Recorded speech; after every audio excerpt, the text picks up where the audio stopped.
Discipline Services cast their ballots and Independence Arch recommissioned. It's Friday, February 21. It's 9 days to general and regional elections and 2 days to our Golden Jubilee Republic anniversary. Thanks for joining us. Members of the Discipline Services cast their ballots earlier today in what is being described as a smooth process. Here's our first report. Members of the Discipline Services today cast their ballots for the upcoming general and regional elections on March 2. This includes the Guyana Defense Force, the Guyana Police Force, the Guyana Fire Service, and the Guyana Prison Service. Commander-in-Chief President David Granger visited Camp Base Guyana and the Police Officers Club Eve Leary, accompanied by Director General Joseph Harmon. The President said that the process is going smooth and he is pleased that the process started on time. He noted that his visit was not in any way to obstruct the voting process. The process is smooth. It is proceeding without interruption, and I am very happy and very satisfied with the turnout. And I think the people of Guyana could be assured that the discipline forces are performing their civic duty, and they're not being obstructed by the administration in any way. And the administration of the Election Commission seems to be functioning efficiently. President Granger said come March 2 he expects a similar process as it relates to the smoothness of the voting process. I expect that on the 2nd of March, the national process will be equally satisfactorily executed by the Elections Commission, which has responsibility for that function. Chief of Staff of the GDF, Brigadier Patrick West, was the first to cast his vote at Base Camp Guyana, followed by other ranks. He noted that approximately 3,000 soldiers will be casting their ballots today with a turnout of 95%. The remainder, he said, will vote on March 2. The Chief of Staff noted that every rank has the right to vote for a political party of their choice, as every election is critical to the development of any nation. Anybody can appeal to any citizen.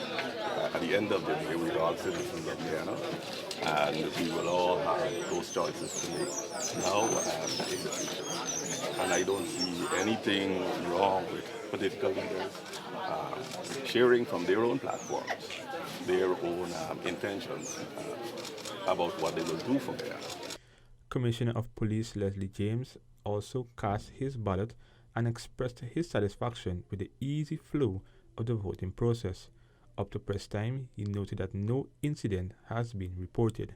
Reporting from Camp Base Guyana, I am Isaiah Braffett with senior videographer Kwesi Wishart for InfoHub. The Republic's arch located at Church Street and Avenue of the Republic, Georgetown, was today recommissioned. Sineca Thorne was there and has that story. The Republic Arch was commissioned by Prime Minister Moses Nagamutu on Friday. He said the arch represents part of the coalition government's efforts aimed at restoring Georgetown to its former glory. Over the years, the Republic Arch has enhanced the beauty of Republic Avenue and its environs.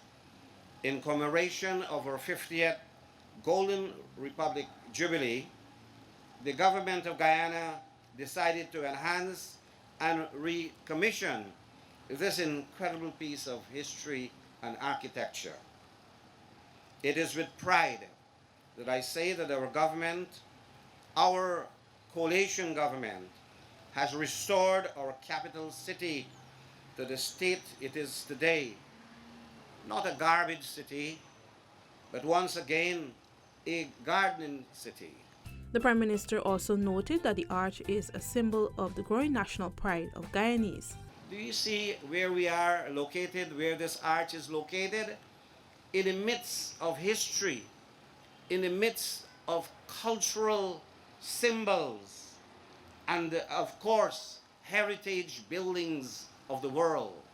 And so, as we look around and look at our parks and cultural sites, I want to say that this too, this arch is yet another symbol of our growing national pride, of who we are as Guyanese nationals.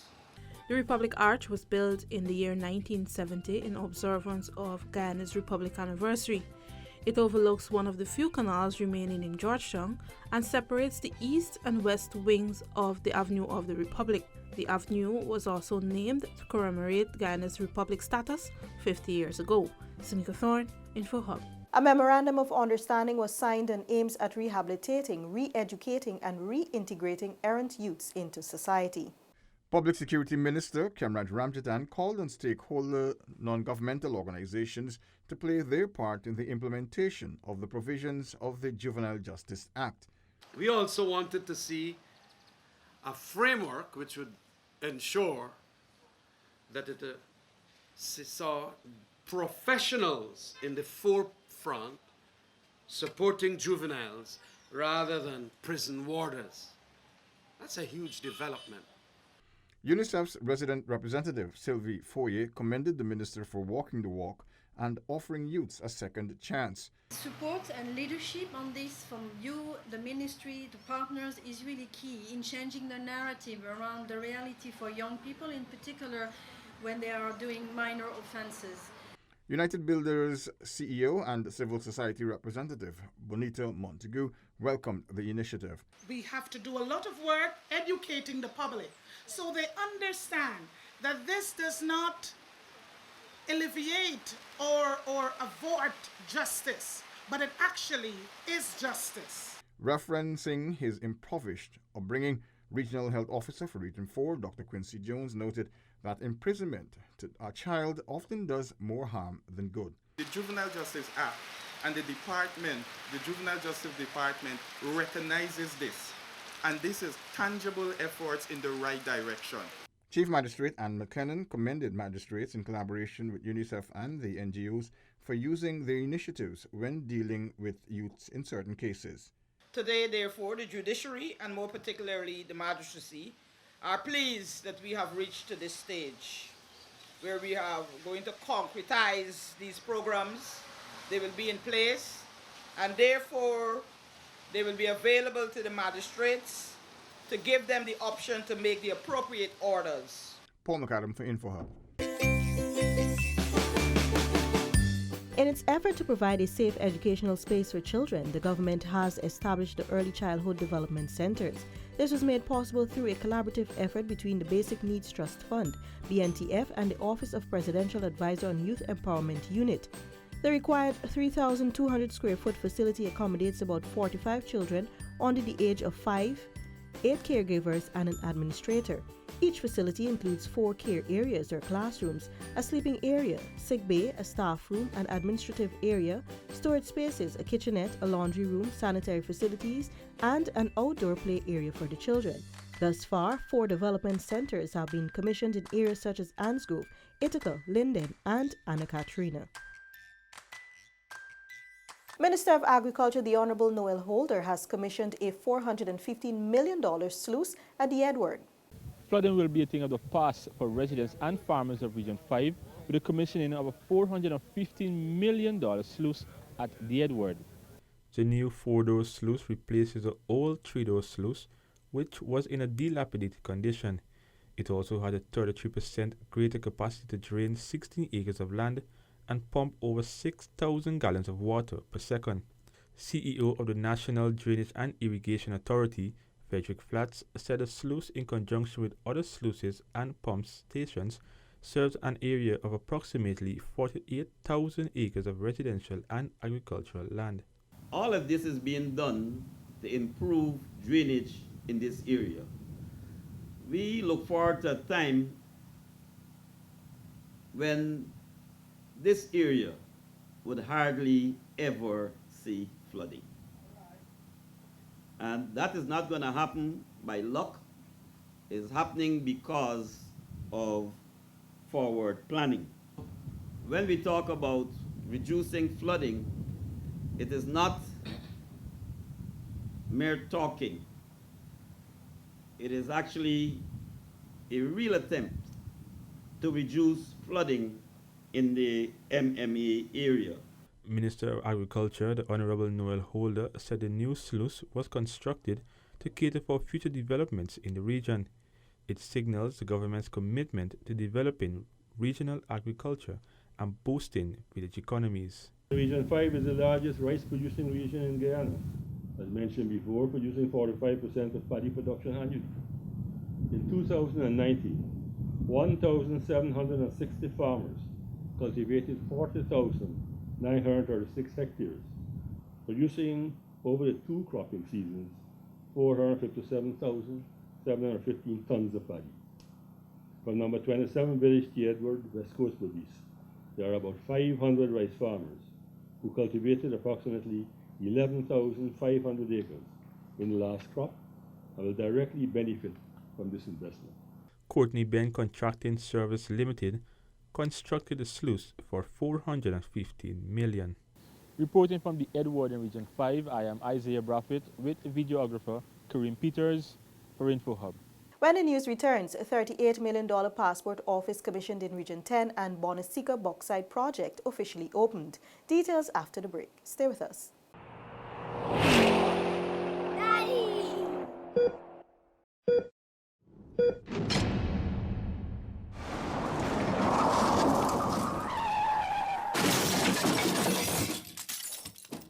Welcome back.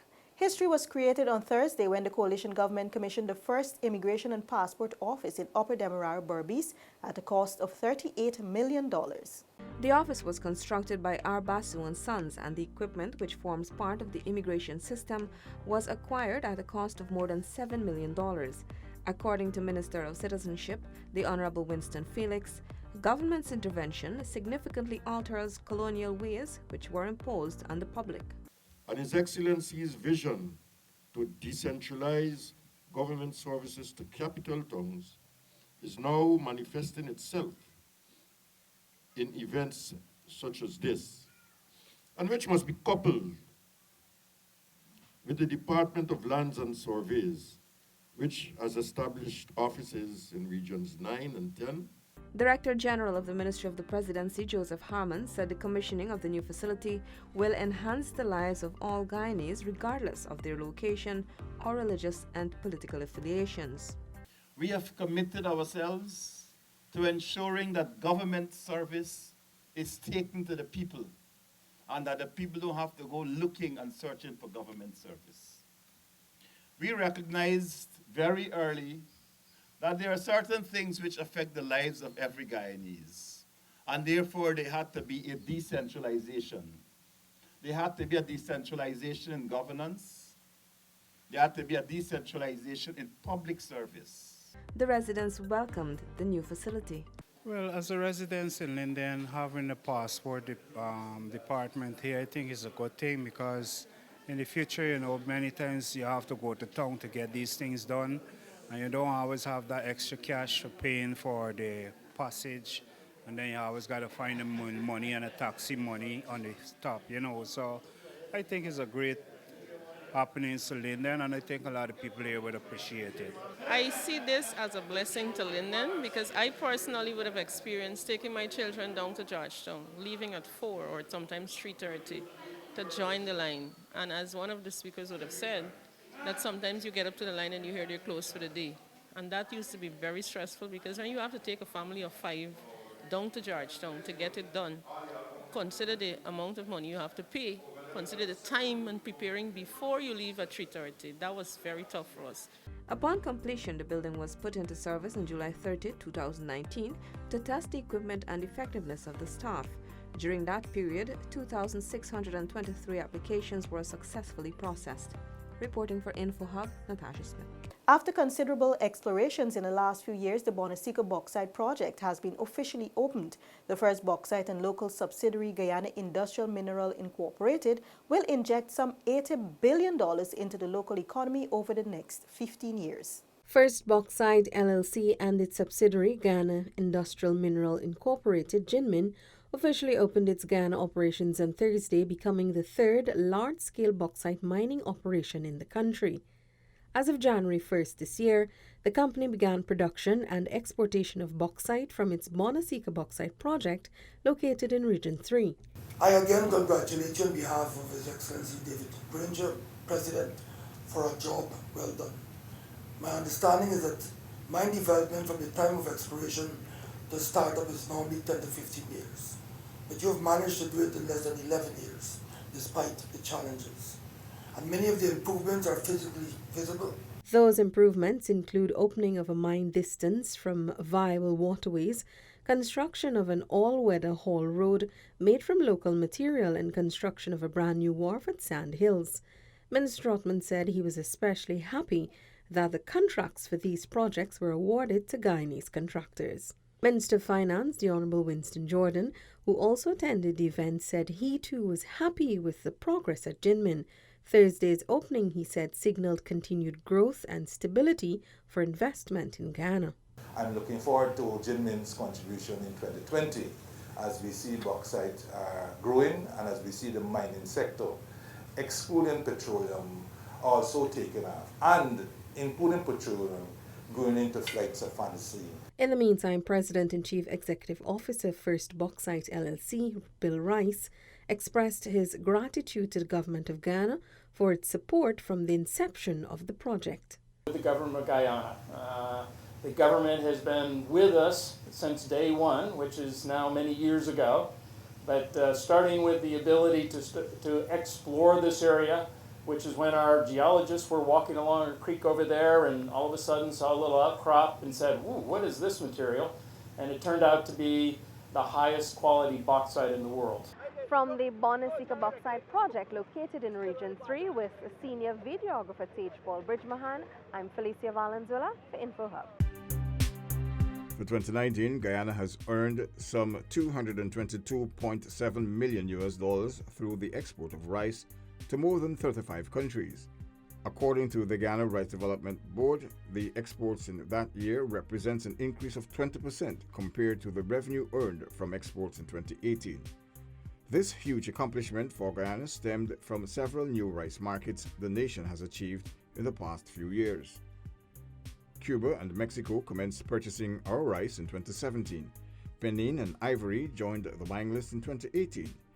This did not end there, as 2019 also saw several European countries adding to our purchase list, including Croatia and Romania. Over 526,000 tons of paddy, rice, and rice byproducts were exported in 2019, compared with 412 tons in 2018, an increase of 12%.